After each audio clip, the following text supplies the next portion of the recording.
It's time for Stars on Sports, a podcast radio show dedicated to sharing stories about our athletic program at Lansing Community College. LCC Athletics has a strong tradition. 23 national championship wins. Over 170 All-Americans. 19 MCCAA All-Sports trophies.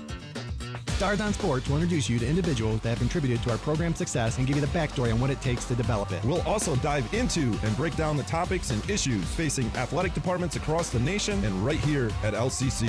This is Stars on Sports.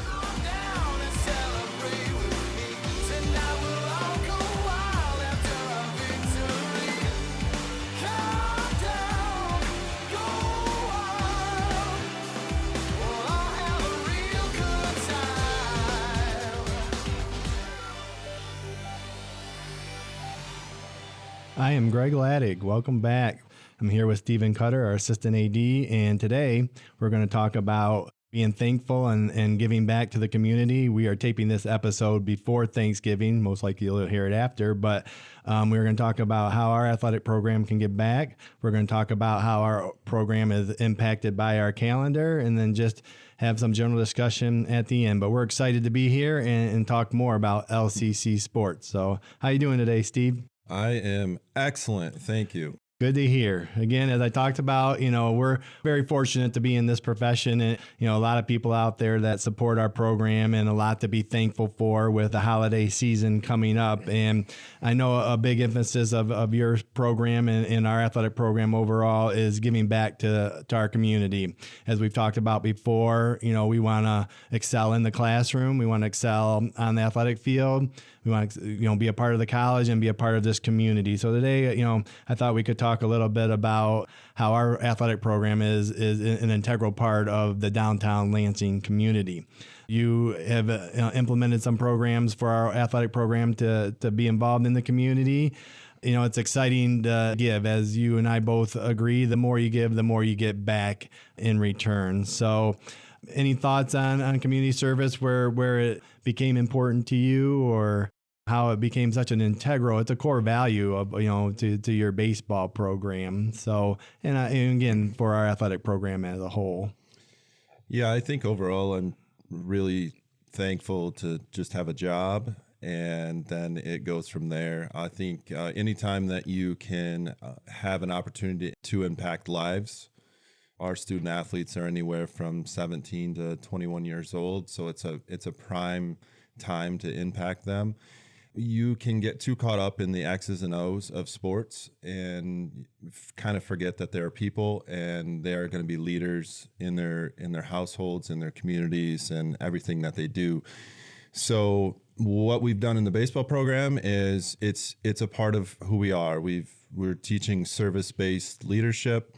And if you're willing to serve others at a very, very low level, it makes them feel better at the lowest of, low levels in that service piece. And at the higher levels, they're actually impacting a number of people that maybe are less fortunate or have had a few bad breaks or whatever it might be.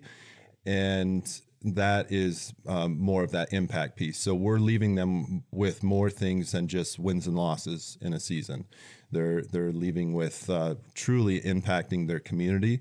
And we live in the capital city. And so there's a lot of opportunities here. There's a lot of need, whether it's with businesses or anything else, that they're looking for help. And the baseball team is large. It's 45 plus members. So when we can come into a situation and help, it's a lot of help when you have that many hands. And it is a special thing, and and it sure is. And you're right, it is impactful. And we sometimes focus too much on the competition, which is impactful to our student athletes in their lives. I mean, I'm always pleased that they can learn how to handle life lessons and adversity on the playing field. But this is the community they live in, and all our programs do some type of community service, and most goes unrecognized, which is what it should be. But it is nice, being involved in the community. And that's one of the things that excites me about the holiday season. It just seems like our society as a whole makes that important. And a need and a way to give back, paying it forward.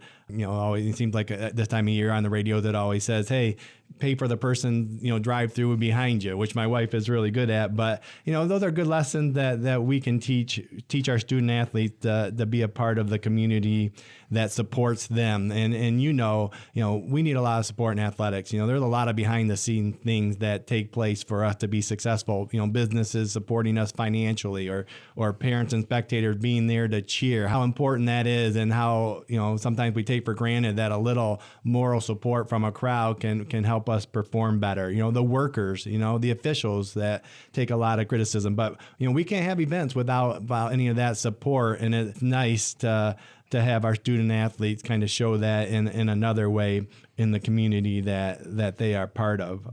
Thinking back on my own history, a quick story. We went to a Special Olympics basketball game, my former principal and I, and we were in Panera Bread.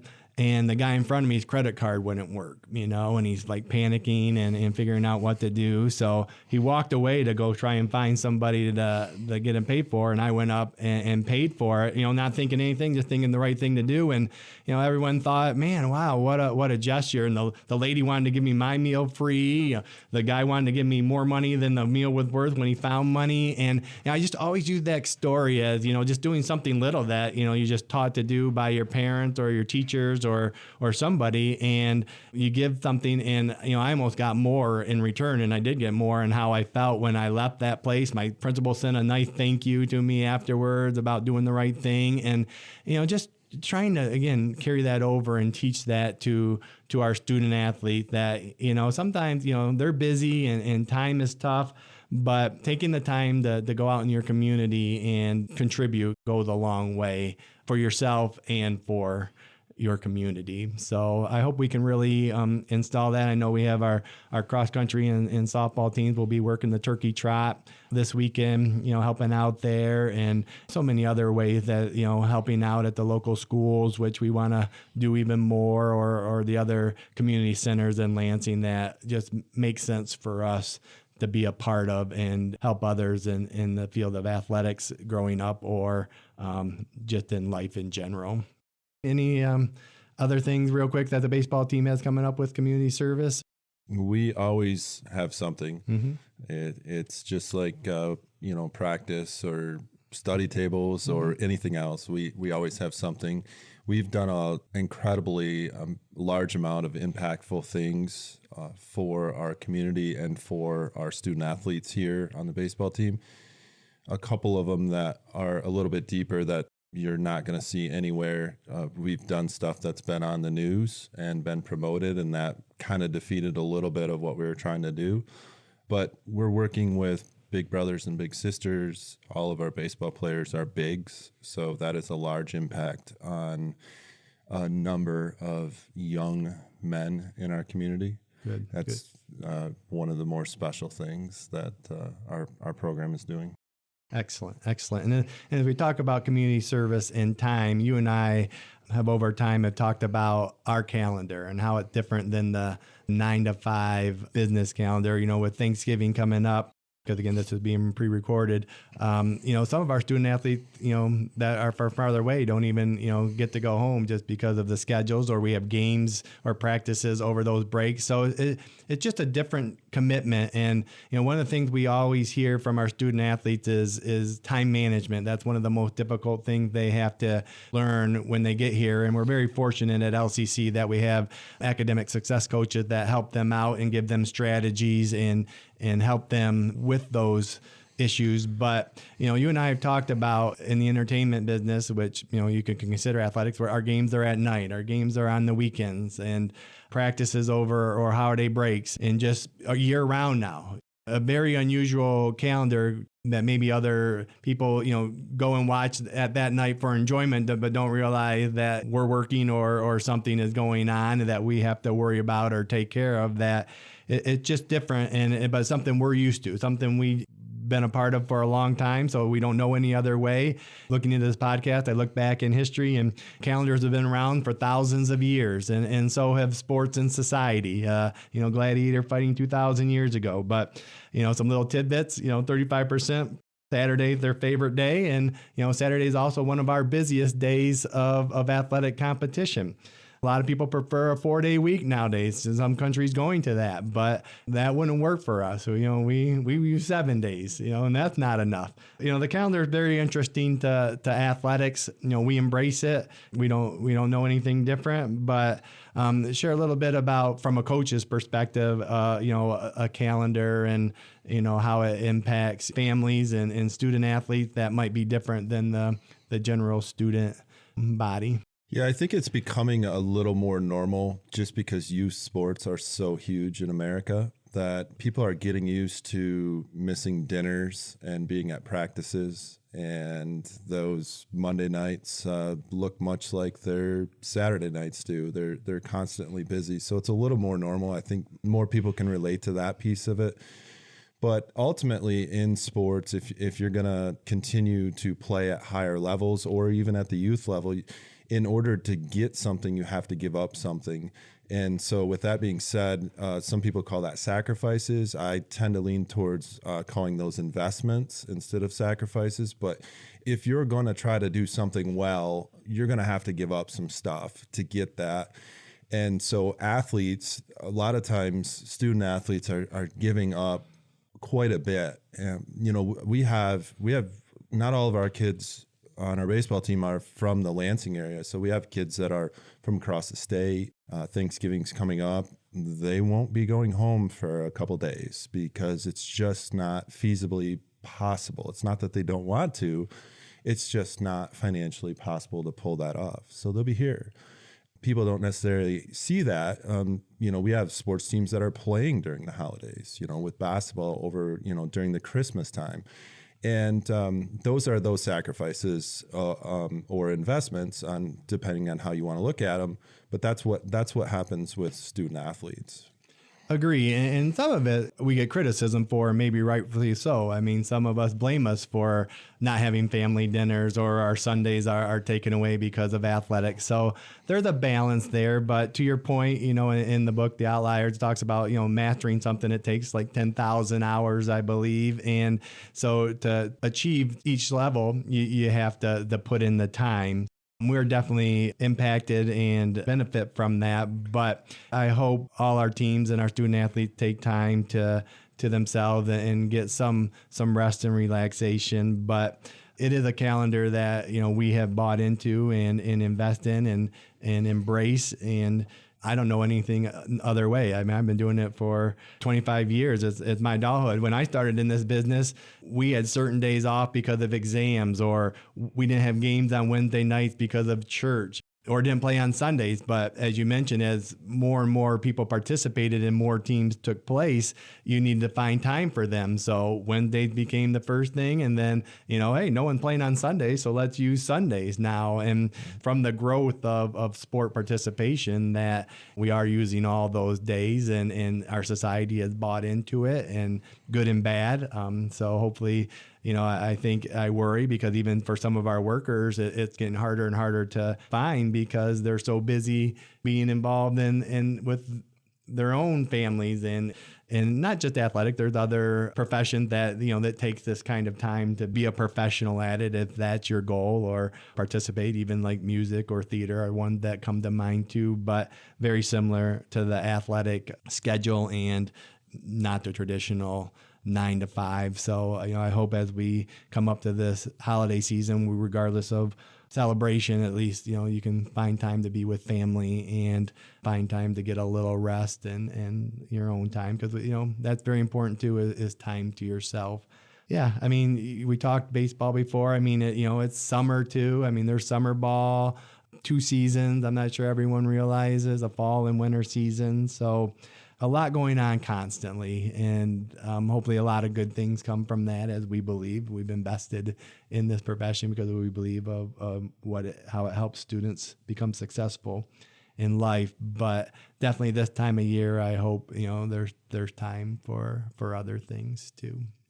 Yeah, I think it's just hard. Yeah, it is. It's though the things that you're missing, the things that you give up for larger impacts on people. it can become a difficult thing whether you're a student athlete or you're a coach. There are a lot of investments that you're working through. Yeah, especially, the leaders of those groups, coaches, do I worry about, because they're working even more when just the normal structured time that is available. You gave me a nice little document in the last week about 24 hours in a day. And of that 24 hours, you really have, if you take out rest and work or school, you have 6 hours really in a day to be productive. And we're both of the growth mindset of trying to get better and learn every day. And you think 6 hours, that's a lot. And I know I have to do better myself, thinking I don't maximize that 6 hours a day. And, at midnight I'm reading, or when family goes to bed, I'm trying to, listen to more podcasts and such. But time has always been one of my most baffling things. You can steal it. It goes fast, it goes slow, you lose it. It's a very valuable resource that we, I think, take for granted. And again, and I don't think it's realistic that you maximize all 6 hours of that day. But the more you do of that 6 hours, the more it'll help you grow and be better, which, we're trying to do and trying to teach our student athletes. Yeah, I think they say that the average American spends at least an hour a day scrolling through social media. If you're able to eliminate that piece of it, that's 7 hours a week, and that equates over to 28 hours a month. Think about what you can do in 28 hours in a month. And that's just an hour, that's just an hour. So with our student athletes, one thing that we've done is, because there's a lot going on, it doesn't matter what sport you're playing in, there is a lot of things going on. It's not just practicing games. There's a ton of things going on. And so especially freshmen, they come in, they're used to their high school seasons. Their high school seasons are much smaller, or at least shorter. Mm-hmm. And some of the commitments aren't as much.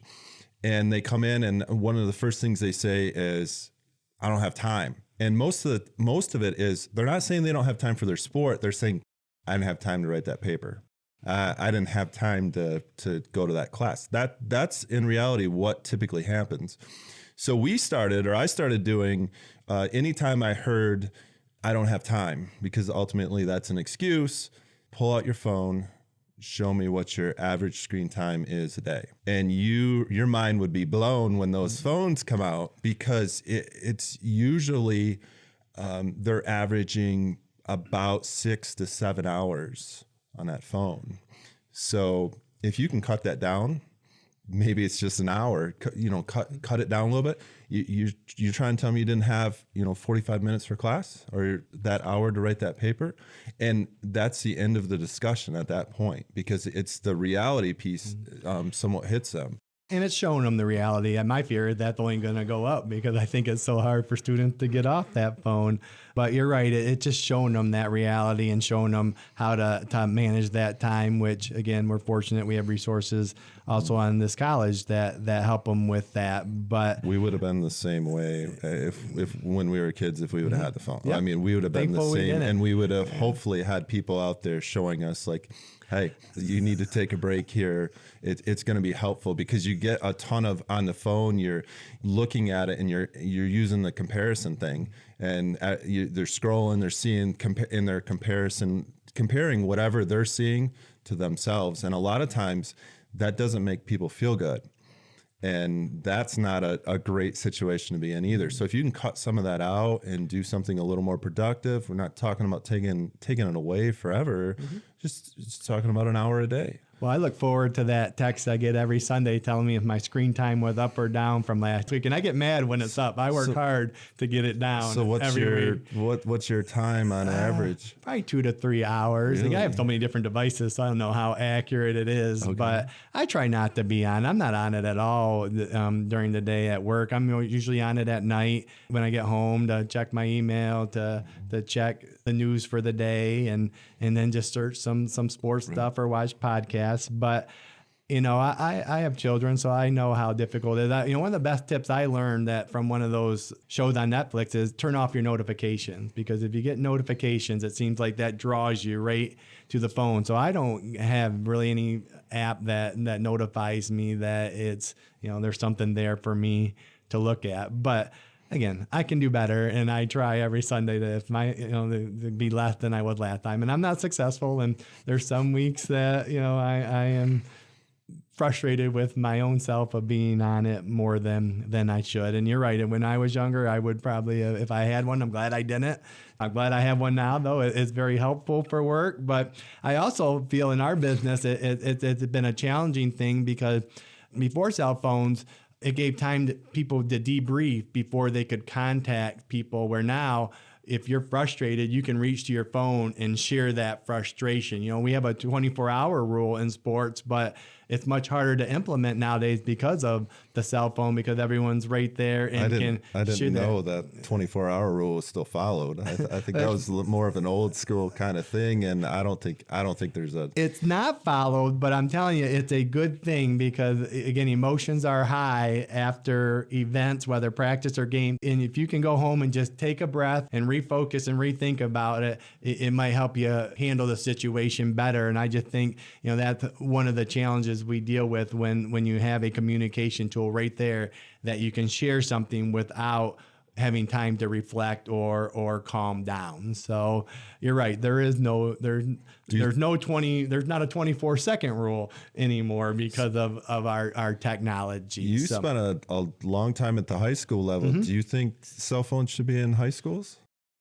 They're valuable. And again, back to what's practical. I mean, some teachers use apps or use, it's a great calculator on there. But just like anything in life, it comes down to balance with it or in moderation, because you can use them. I mean, to check things or such. But in the classroom per se, probably not as much use or more minimal. But, the funny thing to me is, when you used to go to the doctor's office, they used to have all those magazines there and you'd read them. Now, I mean, everyone's on their cell phone to look busy, or they're not by themselves or something. And you can watch a movie while you're, waiting for a doctor's appointment and such. So, we somewhat live in a society now that if you're sitting on a park bench, and you're just looking around at nature, you look a little bit weird, that True. you're, are you lost? Do you not have a cell phone? Right. Do you need a friend? Right. Because that's the automatic turn to now. If we're bored or we've got a minute, we turn to the phones. Because we're talking about the phones, it does play into student athletes and really monitoring that before competition. Because there's a piece to locking into a focus of what you're getting ready to do or what you're supposed to do, what your job might be. And if you're on your phone, most everything that I just said isn't going to happen. And then you've got the comparison piece coming in where maybe you just saw something of somebody else that was your age and was driving a Ferrari or something. You're thinking, I've got my dad's beater car, and here I am getting ready to play a basketball game the day after Christmas, And there's a lot of positives from phones. I mean, we can video games, we can live stream games, there's apps for scorekeeping in games. But I mean, we've seen in the last year where professional athletes have had phones fall out of their pockets or, on the sidelines there. And just like anything else, that in my belief in athletics is once you step on the court, it's a different kind of focus. You work harder, you become more competitive, and then when you step off the court, it's a different parameters and set of structure to follow. But so, yeah, I think there's a place, and I'm sure the classroom, you could argue that those same set of parameters occur. I believe the sports field are classrooms. So